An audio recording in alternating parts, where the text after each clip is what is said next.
எங்கள் மாமா இருக்கிறார்ல, இவர் சாமித்துறை. இந்த சாமித்துறைக்கு தான் அந்த பிள்ளைய கட்டணுன்ட்டு இருந்தது.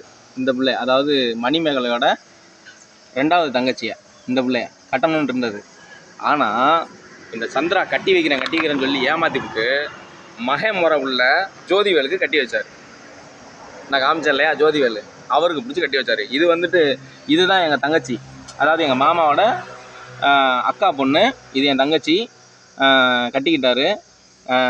கட்டி வைக்கிறேன்னு சொல்லி ஏமாற்றி விட்டு கடைசியில் பார்த்தோம்னாக்க இந்த பிள்ளையோட அண்ணன் பிரவீன் குடும்ப பிரச்சனையை உருவாக்கி சூசைட் பண்ணிக்க வச்சு இறந்து போயிட்டாங்க.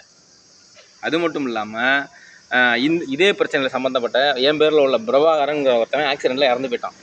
அதாவது 3-4 குடும்பத்தை ஒரே நேரத்தில் சீரழிச்சிட்டாளுங்க இவளுக்கு பூரா சேர்ந்துக்கிட்டு. நீங்கள் ஃபுல்லாக விசாரணை பண்ணிங்கன்னா தெரியும், இவங்க அண்ணன் இறந்து போனதுலேருந்து குடும்ப பிரச்சனை உருவாக்குனதுலேருந்து ஏகப்பட்ட பித்தலாட்டங்களை பண்ணியிருக்காளுங்க. இவளும் இந்த பொண்ணுக்கும் அவங்களுக்கும் முறையே வராது.